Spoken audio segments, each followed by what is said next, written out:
What do you get when you mix puppets, body horror, mall food, and teenage awkwardness? You get Mr. Meaty, one of the strangest, most unforgettable shows Nickelodeon ever aired. Some called it a hidden gem, others called it nightmare fuel. Parents were baffled, kids were either obsessed or completely traumatized.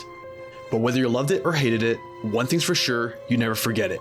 This is the story of Mr. Meaty, how it got made, why it was so weird, how it pushed boundaries on a kid's network, and what led to its sudden cancellation.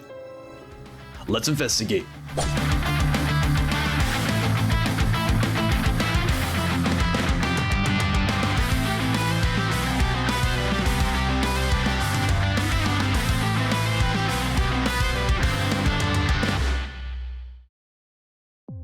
Mr. Meaty was created by Jason Hopley and Jamie Shannon, two Canadian puppeteers known for their work on another kids show, Nanalon. Hopley and Shannon wanted to create a show that captured the weirdness of teenage life, mixed with horror movie vibes, mall culture, and fast food gross-outs. So they came up with Mr. Meaty, a fast food restaurant inside a mall where two teenage slackers, Josh and Parker, work dead-end jobs and deal with customers, monsters, aliens, and everything in between. Josh was a smooth-talking wannabe ladies' man. Parker was the nerdy, nervous sidekick. Together they were a strange but hilarious duo. Now I really gotta go. Excuse me. Hey, don't leave me here with the freaks. The show started out as a series of shorts in 2002, airing on Canadian television and later on Nickelodeon between other programs. The reaction? Confused curiosity. People didn't know what to make of it, but they couldn't look away. Nickelodeon noticed the buzz and gave the show a full green light in 2006. Once Mr. Meaty became a full series, things got even weirder. This wasn't just another quirky kids show. It was grotesque and dark. The puppets had blank, uncanny expressions. The humor was awkward and uncomfortable, and the storylines were completely unhinged. There was an episode where Parker had a tapeworm, and Josh had to find a way to extract it from him. Another one involved creating a girlfriend for Josh, but it ended up being a nightmare. In another episode, aliens tried to plant eggs inside the two characters. Some of the most disturbing ones were actually the shorts. In one of them, the goth girl accidentally deep fries her hand in the fryer. Parker then tells her it happens all the time, and decides to dip his hand in after hers. The short ends with them eating their own hands. This next one is going to be censored. The mall security guard orders a Mr. Meaty burger and finds a pigeon's beak inside of it. When he complains, Josh and Parker lie, telling him it's part of a promotion and that he won free food. They then serve him baby chicken poppers. Raw, bloody, featherless chickens in a French fry box. This short was called Pigeon Beak. This was not your typical Nickelodeon content, but that was the point. The creators were satirizing teen life and suburban mall culture through a gross, surreal lens. It was like the puppet version of the X-Files. Nickelodeon didn't seem to know what to do with it. Was it a kids show, a teen series, or something else entirely? Dude, are you okay?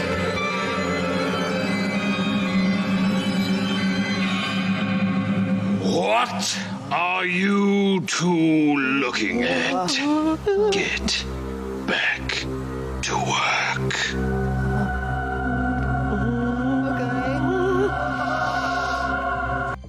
When Mr. Meaty officially premiered in 2006, the response was mixed.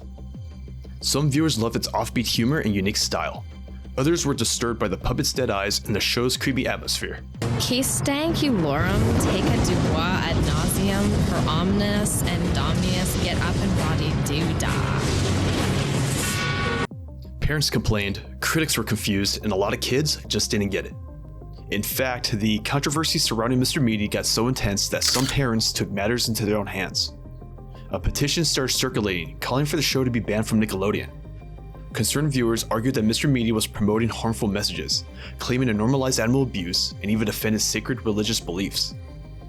Why? Because of the lyrics to the theme song. All God's creatures, fresh off the grill, so come on down to Mr. Meaty where friends need to eat meat.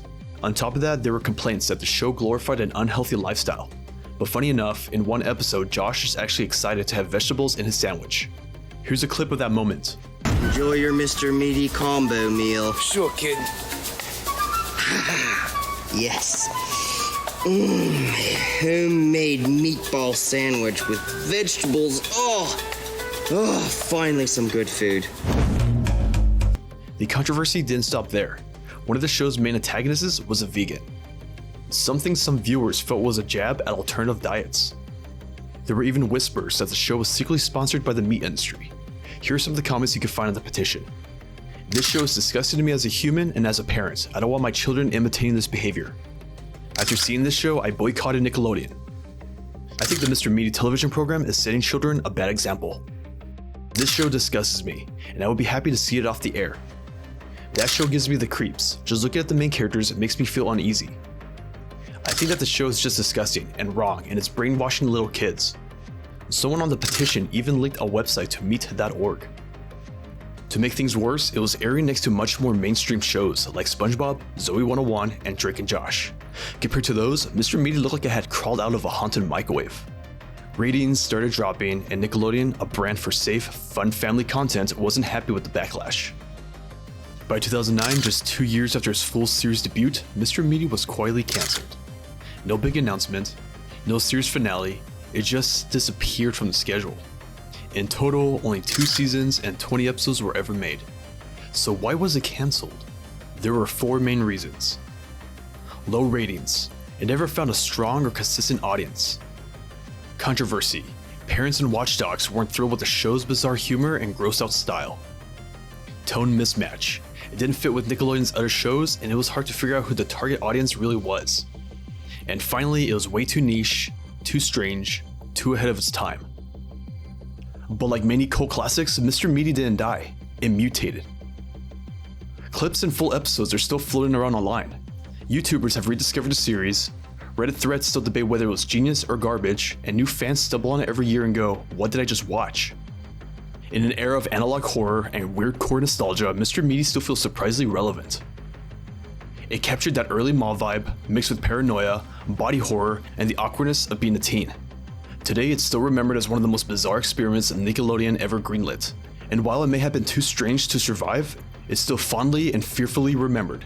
Parker, wait!